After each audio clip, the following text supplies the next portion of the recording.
Hi friends, एक बार फिर से हमारे यूट्यूब चैनल CDN टीचर्स पर आपका हार्दिक स्वागत है। आज का हमारा विषय है अलंकार, जिसका प्रयोग हम भाषा में कैसे करते हैं, इसके प्रयोग से कविता में सुंदरता कैसे बढ़ती है, इसकी जानकारी आज हम अपने वीडियो में आप लोगों को पूरी जानकारी देंगे। मैं उम्मीद करता हूं कि आज का वीडियो आप लोगों के लिए परीक्षा की दृष्टि से बहुत ही शानदार रहेगा।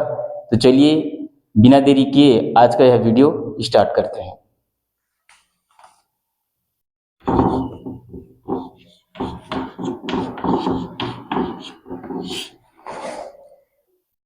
अलंकार भाषा में सौंदर्य उत्पन्न करता है, और अगर हम अलंकार को देखें तो यह दो शब्दों से मिलकर बना है। जैसे अलम धन का, अगर इसका हम संधि विच्छेद करें तो यह दो शब्दों से मिलकर बना है, अलम और कार। अलम का अर्थ होता है गहना, इसका पर्यायवाची कहें तो जेवर, अर्थात दूसरे शब्दों में इसके शाब्दिक अर्थों पर अगर हम ध्यान दें तो अलंकार का शाब्दिक अर्थ है गहना या जेवर। कविता में सौंदर्य उत्पन्न करने के लिए कवि जो है अपनी कविता को अलंकार के माध्यम से सौंदर्य उत्पन्न करता है, उसमें गहना जेवर पहनाता है। जिस तरह से एक स्त्री अपने अंगों को सजाने के लिए विभिन्न प्रकार के जेवरों का उपयोग करके अपने अंगों का सौंदर्य उत्पन्न करता है, उसी तरह से कवि जो है अपनी कविता में अलंकार के माध्यम से सुंदरता उत्पन्न करता है। इसके शाब्दिक अगर परिभाषा पर जाएं तो यह कह दें कि जो काव्य की शोभा बढ़ाता है उसको अलंकार कहते हैं। जैसे इसकी परिभाषा है,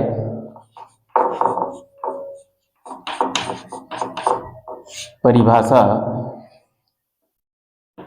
जो, या फिर ऐसे कह सकते हैं, किसी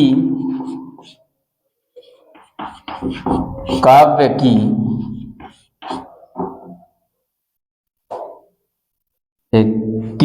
की शोभा बढ़ाने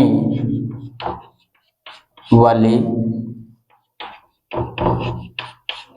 तत्वों को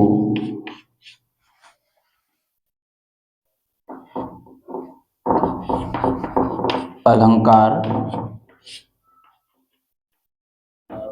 कहते हैं। यह वह तत्व है जो कविता की सुंदरता, उसकी शोभा बढ़ाता है। कवि जो है अपनी कविता को ज्यादा सौंदर्य उत्पन्न करने के लिए, ज्यादा स्पष्ट बताने के लिए अलंकार का प्रयोग करते हैं। अगर अलंकार एक सुंदरता बढ़ाने वाले स्वयं तत्व नहीं है, ये वो तत्व हैं जो कविता को सुंदरता बढ़ाता है। तो यहाँ पर इसकी परिभाषा लिखा है, किसी काव्य की शोभा बढ़ाने वाले तत्वों को अलंकार कहते हैं। ये तो है गई उसकी परिभाषा। कवि जो है अलंकार के माध्यम से कई रूपों में उसकी शोभा बढ़ाता है। इस तरह से अगर हम देखें तो इसके कवि जो है शब्द और अर्थ दोनों के माध्यम से कविता में सुंदरता बढ़ाता है। इस तरह से इसके प्रकार मुख्य रूप से कहा जाए तो इसके 3 प्रकार होते हैं, लेकिन अपने परीक्षा की दृष्टि से इसके मुख्य तत्वों को जानेंगे। इसके 2 ही प्रकार जो है मुख्य रूप से हैं। जैसे कि पहला है शब्दालंकार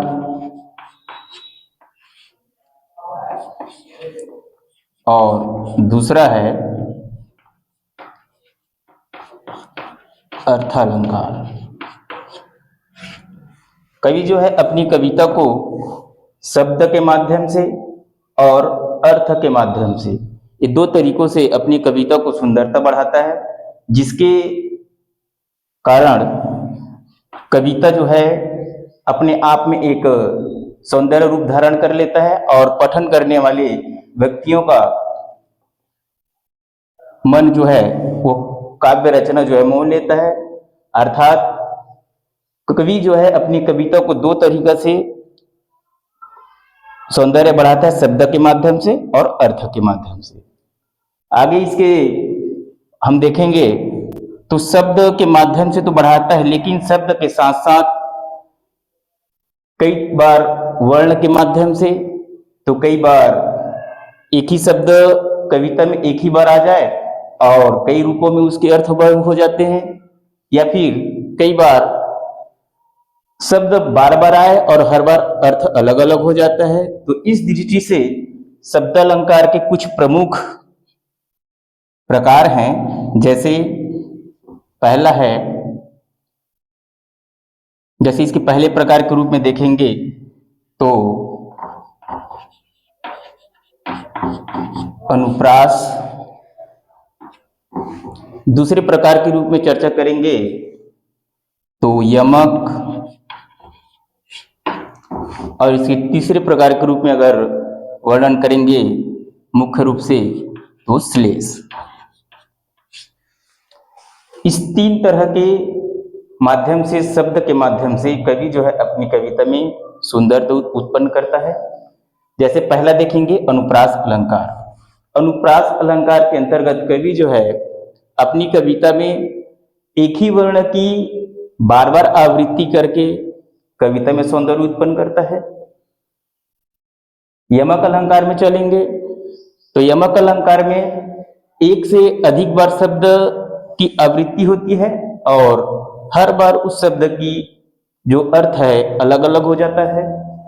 और उसी तरीके से अगर हम श्लेष का अर्थ ही होता है चिपकना, अर्थात श्लेष अलंकार में शब्द एक ही बार आता है लेकिन उसके अर्थ जो है भिन्न भिन्न निकलते हैं, या कह दें कुल मिलाकर के तीनों जो है कहीं ना कहीं कविता में शब्द के माध्यम से सौंदर्य उत्पन्न करता है। अगला अगर हम देखें अर्थालंकार। अर्थालंकार कविता में अर्थ के माध्यम से सौंदर्य उत्पन्न करता है। इसके अगर प्रमुख प्रकारों में जाएंगे तो इसके प्रमुख प्रकार हैं, जैसे यहां पर देख लो। सबसे पहले उपमा अलंकार। दूसरी बात अगर देखें तो रूपक अलंकार। तीसरी अगर इसके प्रकार में चले तो उत्प्रेक्षा अलंकार। चौथा इसका देखें मुख्य रूप से अगर प्रकार तो अतिशयोक्ति अलंकार। अतिशयोक्ति,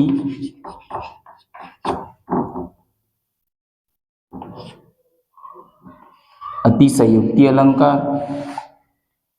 पांचवा अगर मुख्य रूप से देखें तो संदेह अलंकार। संदेह अलंकार। और मुख्य रूप से छठवां रूप देखें तो इसका होता है मानवीकरण।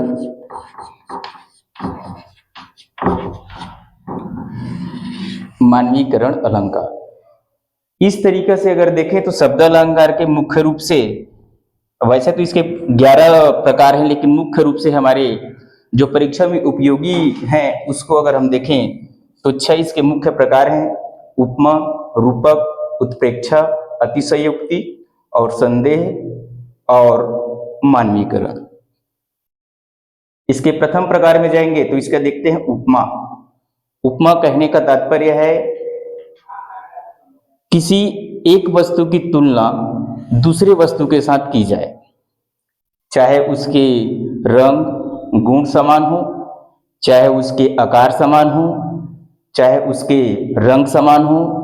तो कहीं ना कहीं उपमा अलंकार वह अलंकार है जो किसी कविता में एक वस्तु की तुलना दूसरे वस्तु के साथ की जाती है। प्रायः इसके साथ सा, से, सी ऐसे शब्दों का प्रयोग उपमा अलंकार की रचनाओं में देखने को मिलता है।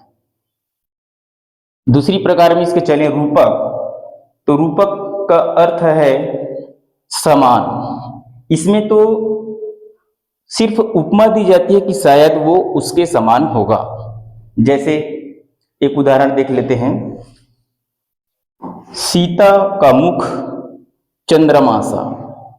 कहने का तात्पर्य कवि का यह है कि सीता का मुख जो है चंद्रमा के समान है। इसमें सिर्फ उपमा दी जा रही है कि उसके समान है, लेकिन यहां पर रूपक अलंकार में देखें तो एक वस्तु की दूसरी वस्तु की तुलना न करके सीधा सीधा उसके ही समान बता दिया जाता है कि उस दोनों वस्तुओं में कोई अंतर नहीं है। ऐसी रचना पर रूपक अलंकार देखने को मिलता है। उसी तरह से जैसे देखते हैं उत्प्रेक्षा अलंकार। उपेक्षा, उत्प्रेक्षा का मतलब होता है जैसे कि मानना। इसके प्राय उदाहरणों में माना हूं, जाना हूं, जना हो, जानो ऐसे शब्दों का प्रयोग उत्प्रेक्षा अलंकार में होता है। उसी तरह से अतिशयोक्ति अलंकार। अतिशयोक्ति, अति का अर्थ होता है अधिक और संयुक्ति का मतलब होता है बढ़ा चढ़ा करके।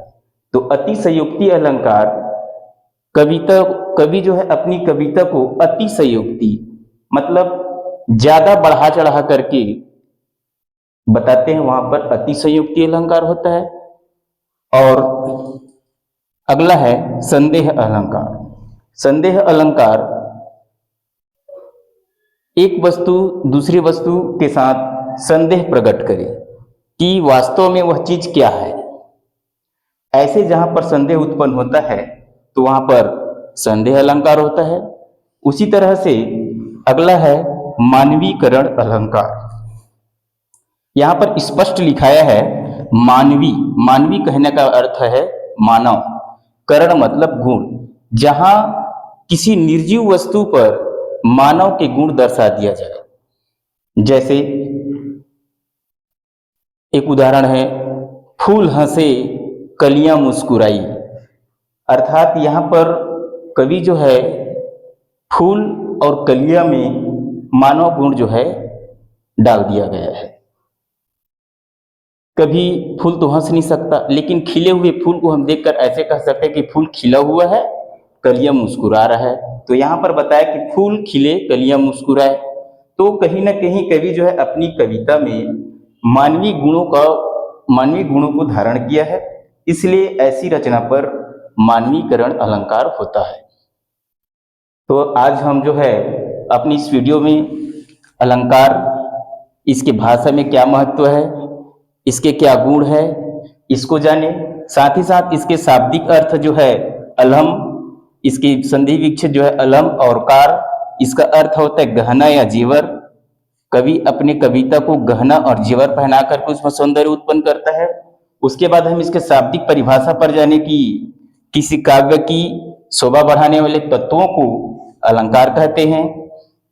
साथ ही साथ इसके दो प्रमुख जो प्रकार हैं शब्द अलंकार, जिसमें अनुप्रास, यमक, श्लेष, और दूसरा है अर्थ अलंकार, उपमा, रूपक, उत्प्रेक्षा, अतिशयोक्ति, संदेह, मानवीकरण। आज की यह वीडियो जो है